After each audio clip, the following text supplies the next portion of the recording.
엄마, 정말 저를 고소하고 싶으신가요? 네, 고소하겠습니다. 정말 믿기 힘드네요. 우리가 엄마를 여행에 초대하기도 했는데 이건 너무 심한 거 아닌가요?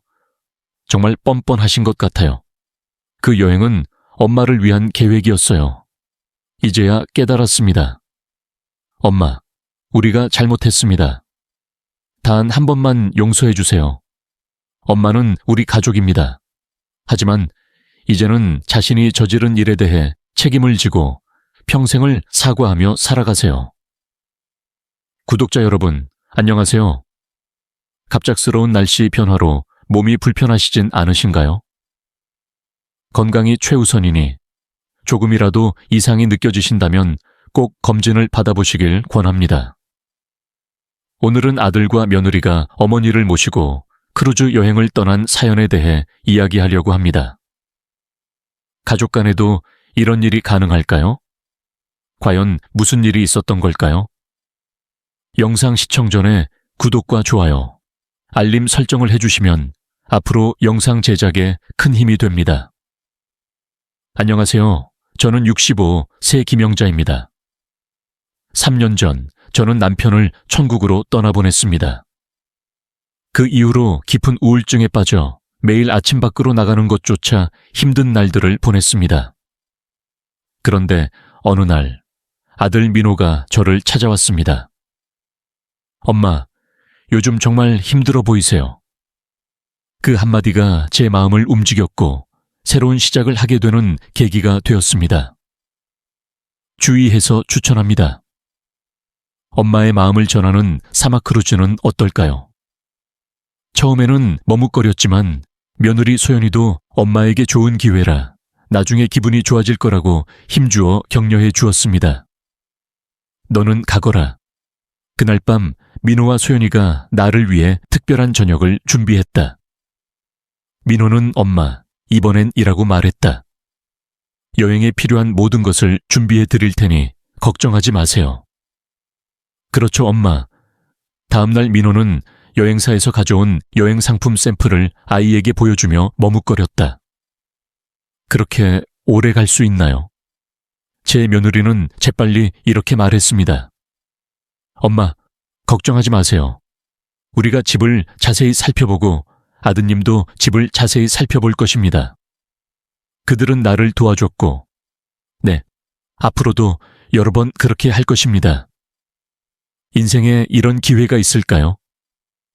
점점 그들의 진심 어린 눈빛을 들여다보고 싶은 마음이 들었다. 여행을 결심한 후 오랜만에 짐을 싸기 시작했습니다. 설렘으로 가슴이 뛰기도 했지만 동시에 옷장에서 여러 종류의 옷을 고르다 보니 긴장도 많이 되었고, 엄마, 짐 싸는 것을 도와주실 수 없나요? 라는 생각이 머리를 스쳤습니다. 나는 웃으며 대답했다. 아니요, 엄마가 할게요. 며느리도 어머니를 돕기 위해 왔습니다. 유럽의 저녁은 매우 춥습니다. 그들의 따뜻함이 나를 불편하게 만든다. 옷을 갈아입으면서 남편이 같이 오면 좋겠다고 생각했는데 짐을 다 싸고 나니 내가 해야 할 일을 모두 이룬 것 같은 기분이 든다. 드디어 크루즈 여행의 날이 다가왔다는 소식에 너무 기뻤습니다. 나는 흥분과 긴장을 동시에 느끼며 침대에서 일어났습니다. 차에 오르자 며느리는 환한 미소를 지으며 잘 다녀오세요. 우리는 당신의 집을 잘 돌볼 것입니다. 공항에 도착하자 민호 씨가 서둘러 짐을 내려주었습니다. 정신이 혼미해진 체크인 카운터로 가는데 소연 씨가 여권과 항공권을 가져갔습니다. 꼼꼼히 확인 후 출국장으로 다가가자 엄마의 행복한 여행을 기원하며 나를 꼭 안아주는 민호. 걱정하지 말고 따뜻한 배웅을 즐기며 묘하게 나를 어루만지며 들어가자 마음 한 구석이 불안했다. 출국장에서 뒤를 돌아보니 아들과 며느리가 손을 흔들고 있었는데 그 미소 뒤에 뭔가가 숨겨져 있다는 느낌이 들었지만 그 생각을 떨쳐내려고 비행기를 탔을 때 이번 여행은 떠나겠다고 다짐했어요. 좋은 기억만 남아 창밖의 구름을 바라보며 새로운 모험에 대한 기대감이 커졌지만 조국에 대한 걱정을 완전히 떨쳐버릴 수는 없어 장거리 비행을 시작했습니다. 오랜만에 여행이 시작됐어요. 바다에서의 시간은 정말 환상적이었어요. 갑자기 집에 갈 생각이 들기 시작해서 민호에게 전화했어요.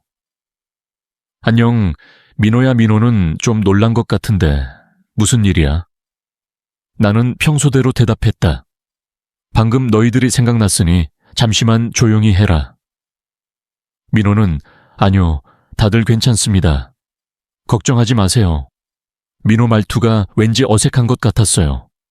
집에서는 아무 일도 없었어요. 라고 말했다. 민호는 엄마 다 괜찮아요. 즐거운 여행이었다고 재빨리 답했다. 나는 잠시 머뭇거리다가 예 라고 물었습니다. 목소리가 좀 이상했어요. 민호는 웃으며 대답했지만 그의 웃음은 어딘가 부자연스러웠다. 갑자기 뒤에서 종이 바스락거리는 소리가 들렸다. 근처에 사람이 있나요? 나? 민호는 당황해서 말했다. 아내가 청소를 하고 있어요. 나는 며느리에게 잠시 이야기를 나누고 싶다고 말했습니다. 안녕하세요, 엄마. 며느리가 좀 걱정이 되는 것 같아요. 그런데 엄마가 괜찮은지 모르겠어서 며느리가 빨리 대답해줬어요. 아니요, 엄마. 다 괜찮아요. 내가 바쁘기 때문이다. 전화를 했는데 뭔가 불분명한 느낌이 들었습니다. 창밖의 푸른 바다를 바라보며 생각에 잠겼습니다. 뭔가 이상한데요. 아이들이 뭔가 숨기고 있는 걸까요? 나는 생각을 떨쳐버리려고 노력했다.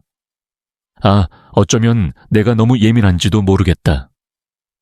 하지만 나는 불안한 마음을 안고 갑판으로 나갔다. 아침에 집에 갈 걱정을 떨쳐내고 민에게 전화를 걸었다. 하지만 30분 후에도 전화벨은 계속 울리고 있었고 그는 여전히 자고 있는 것처럼 보였습니다. 쉰이 받지 않아서 며느리가 그 번호로 전화를 걸어봤지만 역시 받지 않았다. 아이들이 바쁜 것 같아 잠시 걱정이 되었지만 금세 진정되었습니다. 네, 애들도 바쁘니까 계속 전화해서 귀찮게 하면 안 돼요. 열심히 일하는 사람들을 보세요. 정말 마음이 편안해집니다. 네, 저도 이번 여행에 왔어요. 저녁에는 유람선을 타고 공연을 보러 갔습니다. 쇼를 하면서 나는 아이들에 대한 걱정을 완전히 잊어버렸다. 아무래도 아이들에 대한 걱정이 너무 컸던 것 같아요. 누워서 오늘은 어떻게 하면 좀 더 편안하게 걸을 수 있을지 고민했다. 나는 그것을 즐겨야 한다.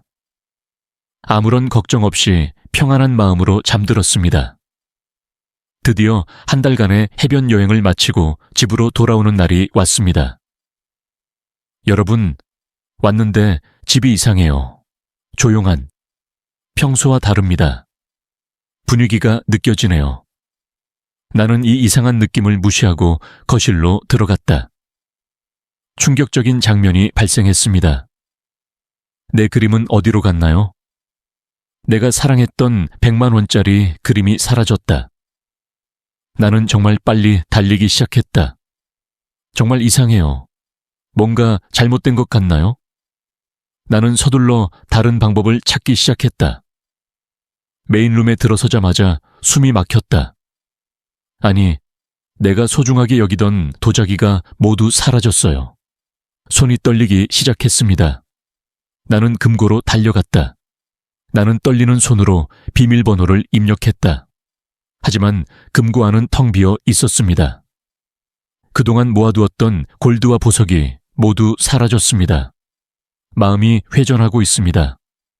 누가 그랬나요? 갑자기 아들과 그의 아내가 갑자기 떠올랐습니다.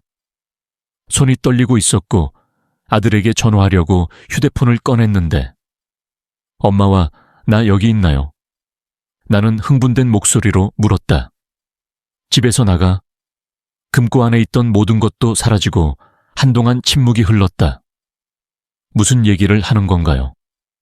엄마, 아들 목소리가 떨리는 것 같아요. 지금 보러 가자. 전화가 끊겼고 나는 당황한 채 거기 앉아 있었다. 아마도 아들과 며느리일 것이다. 그렇지 않습니다. 그러나 의심의 씨앗이 자라기 시작했습니다. 1시간쯤 지나서 현관문이 열리는 소리가 들렸다. 아들과 며느리가 들어왔습니다. 어머니에게 무슨 일이 일어났나요? 그림과 도자기는 말 그대로 사라졌습니다. 금고에 있던 모든 것도 사라졌습니다. 하지만 나는 그들의 눈을 똑바로 쳐다볼 수 없었다. 그럼 누가 그랬나요? 아들은 머뭇거리며 말했습니다.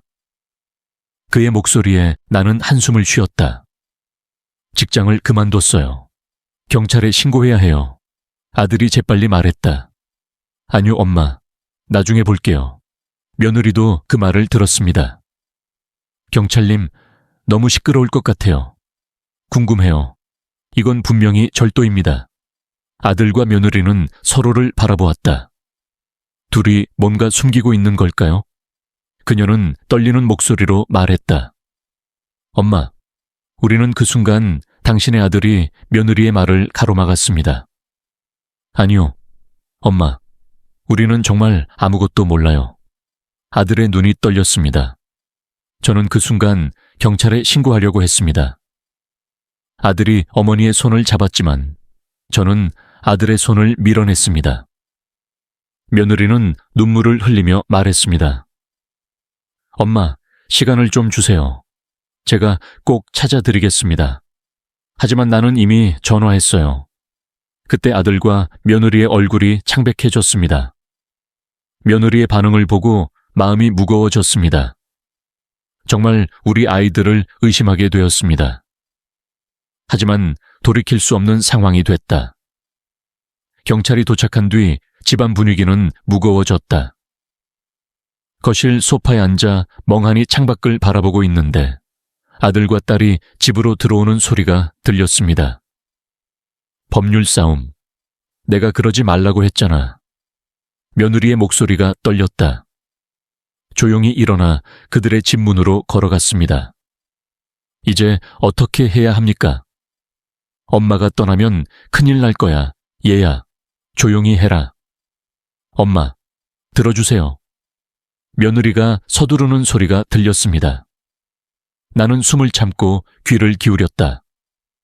그러다가 폭발음과 무언가 깨지는 소리가 들렸습니다. 그것은 모두 당신 때문입니다. 이제 동의하시나요? 후회하는 것은 도움이 되지 않습니다. 그래서 우리는 뭔가 방법을 찾아야 합니다. 더 이상 들을 수 없습니다. 나는 조용히 제 방으로 돌아가 문을 닫았다. 내 마음은 내 아들인지 궁금해하며 뛰었습니다. 그리고 며느리가 실제로 내 물건을 만졌지요. 잠시 마음이 아팠고 방 안에서 점점 격렬해지는 말다툼이 계속 들리다가 갑자기 조용해졌습니다. 나는 심호흡을 하고 침대 위에 올려놓았다. 내가 뭘 잘못했나요? 가족의 균열이 시작된 것 같아서 마음이 아팠습니다. 그날 밤 나는 잠을 전혀 자지 못했습니다. 아들과 며느리의 다투는 소리가 계속해서 머릿속에 울려 퍼졌다. 우리 가족에게 무슨 일이 일어날지 생각하니 두려움이 가득했습니다. 며칠이 지났는데 갑자기 초인종 소리가 들렸습니다. 누구였나요? 김씨 부인은 영자 옆집에 산다.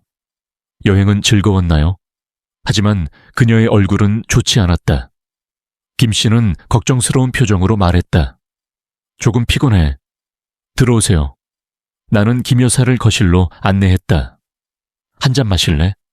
아니, 괜찮아. 잠시 들렀다. 김 여사는 주위를 둘러보며 물었다. 그런데 영자야, 집에 무슨 일이야? 나는 혼란스러워서 말문이 막혔다. 김 씨는 눈을 가늘게 뜨고 물었다. 아니, 여행 중에 당신의 아들과 그의 아내가 자주 왔다 갔다 했습니다. 그녀는 오늘 밤 늦게 집에 온다.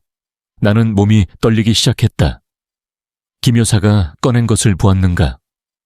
잠시 생각해보니 영자 씨가 큰 가방을 들고 있는 것을 몇 번이나 보았고, 영자 씨는 무슨 일인지 걱정스러운 표정으로 숨이 막힐 것 같았다. 얼굴이 창백해지자 나는 괜찮은데 마음속에 생각이 많다. 며느리가 내 물건을 만질까라고 웃으며 대답했다. 그리고 문을 닫았습니다. 이제 더 이상 의심할 여지가 없을 것 같았습니다. 아들아, 엄마 좀 보자고 소리쳤습니다. 내 목소리가 떨렸다. 무슨 일이야? 나는 심호흡을 했다. 당신에게 할 말이 있습니다. 나는 전화를 끊고 소파에 앉았다. 이제 모든 것을 알아내야 합니다. 그때 1시간쯤 지나서 현관 초인종이 울려 문을 열었는데 며느리의 눈시울이 붉어지고 있는 아들이 혼자 있었습니다. 엄마는 혼자 오셨어요. 아들이 웅크려 앉았습니다. 엄마, 앉으세요. 엄마한테 할 말이 있어요. 아들이 한숨을 쉬고 있어요. 집. 그 말을 듣고 나는 충격에 빠졌습니다. 아들의 눈에서 눈물이 흘러내렸습니다. 나는 당신에게 모든 것을 말할 것입니다. 우리 가족과 남편의 부모님은 재정적으로 어려움을 겪고 있습니다. 나는 그냥 조용히 듣고만 있었다. 나의 시아버지는 사업에 실패하여 빚이 컸습니다. 그 사람은 스스로 해결하려고 노력하는 것 같아요. 마음 한구석이 아파서 어머니의 물건을 만지기 시작했습니다. 충격적인 진실 앞에 나는 할 말을 잃었다. 엄마, 나한테 말하지 않았어요. 목소리도 떨려요. 엄마 미안해요. 나는 아내를 보호하고 싶지만 어머니를 실망시키고 싶지 않습니다. 마음이 상한 것 같아요. 그래서 우리가 어젯밤에 논쟁을 벌인 거야. 하지만 내 아내는 무서워요. 나는 한숨을 쉬지 않을 수 없었다. 그런데 며느리는 그래서 집을 나갔다고 했고 아들은 편지 한 장을 꺼내놓고 갔다. 손을 뻗어 읽기 시작했습니다. 엄마, 정말 죄송해요. 내가 한 일은 용서받을 수 없는 일이었습니다. 잃어버렸어요. 더 이상 참을 수가 없어요. 그 편지를 읽으면서 나는 가슴이 아팠습니다. 물론 아들과 며느리가 내 물건에 손을 대는 것은 잘못된 일이지만 후회가 됐다. 며느리의 사정을 듣고 갑자기 아들의 예상치 못한 상황이 발생해 그 요구에 나는 놀라움을 감추지 못했다. 아들이 떨면서 말했다. 고기. 엄마, 그런데 지금 당장 진명이랑 재산 일부만 줄 수 있어요? 엄마한테 드릴까요? 아들의 말에 가슴이 뭉클해졌습니다. 도와주세요. 엄마. 소년의 눈에는 진지함이 가득했다. 아들아, 그건 불가능해. 아직 아이의 재산은 없습니다. 저는 그것을 양보할 생각이 없습니다. 아들은 고개를 들고 나를 바라보며 이 집은 아버지가 살아계실 때 추억을 만든 곳이다 라고 말했습니다. 떨었지만 그는 단호하게 말했다. 양보할 수 없어요. 아들의 눈에는 실망감이 담겨 있었습니다. 남편과 저는 어려운 상황에 처해 있다는 것을 알지만 지금은 그럴 수 없습니다. 며느리가 한숨을 쉬었습니다. 그리고는 이해합니다 라고 말했습니다. 아들의 목소리에는 체념이 담겨 있었습니다. 아들이 돌아온 뒤 남편이 살아있었다면 어떻게 했을지 오랫동안 생각했다고 말했다. 하지만 이제는 가족을 보호하기 위해 현명한 결정을 내려야 할 때가 왔습니다. 나는 긴장된 마음으로 전화를 받았다. 안녕하세요를 눌렀습니다. 오랜만에 스승님의 목소리를 들었습니다. 내 목소리가 떨리고 있다는 걸 깨달은 지 꽤 오랜 시간이 흘렀다. 아내의 목소리, 거기에 며느리가 있나요? 잠시 동안 침묵이 흘렀다. 왜 그러는 걸까요? 마음이 더욱 불안해졌습니다. 친구, 나는 심호흡을 했다. 사실 며느리가 집을 나갔습니다. 아내의 놀란 목소리가 들렸습니다. 왜? 열어보니 아들에게서 모든 것이 들렸습니다. 최근 아내와 아들 모두 경제적으로 어려움을 겪고 있으며 빚도 많이 지고 있습니다. 그런데 갑자기 사장님의 목소리가 거칠어졌습니다. 혼란스러워요. 무슨 말이에요? 아내는 단호하게 말했습니다. 우리 가족은 현재 경제적 어려움이 없습니다. 선생님, 제 목소리에는 경이로움이 가득했어요. 뭔가 오해가 있었던 것 같아요. 나는 간신히 입을 열었다. 내가 더 이상 무슨 말을 했는지. 죄송해요, 선생님. 나중에 다시 연락드리겠습니다. 나는 서둘러 전화를 끊었다. 대체 뭐야? 나는 혼란스러운 마음으로 소파에 쓰러졌다. 남편의 편지와 아내의 말이 모두 틀렸습니다. 누군가 거짓말을 했는데 왜 거짓말을 한 걸까요? 마음이 혼란스러워졌습니다. 이제 어떻게 해야 하나요? 어떻게 해야 할지 모르겠습니다. 가족의 신뢰가 깨진 것 같습니다. 진실을 밝혀내야 하는데 진실이 더 큰 상처를 줄까봐 두렵습니다. 나는 아내와 이야기를 나눈 뒤 창밖을 바라보며 정신을 차리고 아들을 향해 걸어갔고 진실을 알아내겠다는 일념으로 운전대를 잡고 도로를 운전했다. 내 머릿속에 생각이 번쩍였다. 내 아들은 왜 거짓말을 했나요? 내 며느리는 어디에 있나요? 아들이 사는 아파트 단지에 도착했을 때는 이미 해가 지고 있었습니다. 점점 어두워지고 있어요. 주차장에 차를 주차하고 엘리베이터를 기다리는 동안 집을 향해 심장이 쿵쾅쿵쾅 뛰기 시작했고 두려움과 분노, 슬픔의 감정이 들었나 봅니다. 멀리서 들려오는 익숙한 목소리. 나는 잠시 걸음을 멈추고 그 목소리가 누구인지 알아보기 위해 벽 뒤를 바라보았다. 나는 숨어서 끔찍한 광경을 목격했다. 둘 다 밝게 웃었다. 며느리는 손에 쇼핑백을 들고 있었고 아들은 다정하게 며느리의 어깨에 팔을 둘렀습니다. 하하, 집에서 도망쳤어요. 내 며느리가 왜 여기에 있지? 너희 둘이 문으로 왔는데 참을 수 없었어. 너희 둘은 대체 뭐 하는 거야? 론은 내 목소리를 듣고 놀라서 돌아섰다. 아, 엄마와 딸의 얼굴이 창백했다. 내 며느리가 왜 여기에 있지? 하지만 더 이상 변명을 듣고 싶지 않습니다. 거짓말만 가득해 분노와 배신감으로 온몸이 떨린다. 엄마 설명 좀 해주실 수 있나요? 네, 아들이 떨리는 목소리로 말했지만 저는 그 아이의 말을 들을 수 없었습니다. 무엇을 설명하고 있는지 설명하세요. 왜 이러는 걸까요? 며느리는 재빠르게 정말 미안해요. 엄마. 그런데 나는 고개를 저으며 미안해요 라고 말했다. 내 팔을 잡으려 했지만 내가 밀어냈다. 말해봐 엄마. 이웃이 문을 열고 나오기 시작했다. 드디어 아들이 나를 집에 들이게 됐는데 내가 다쳤을 때 돈이 필요해서. 왜 아이야? 그랬어? 아들이 고개를 들었는데 엄마의 관심을 끌고 싶어서 우리를 너무 믿었기 때문에 이런 극단적인 방법을 사용했습니다. 우리는 너무 멍청해요. 엄마 용서해 주세요.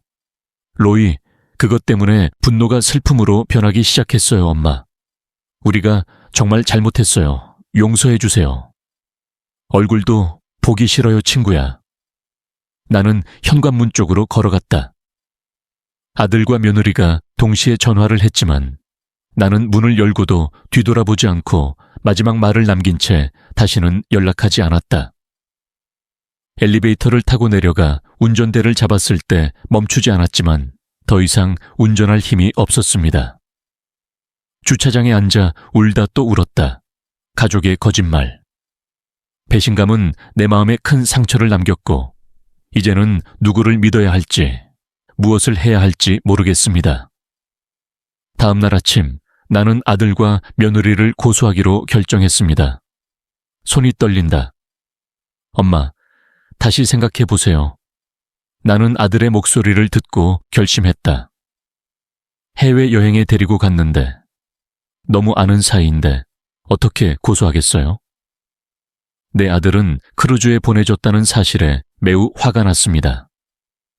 그것은 당신의 계획이지만 그에 대한 대가를 지불해야 합니다. CCTV 영상을 확인하고 이웃들의 말을 들어봤습니다. 한 달 뒤 경찰에서 연락이 왔습니다.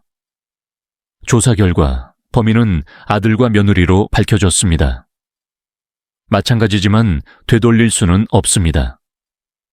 나는 재판 당일 법정에 섰습니다.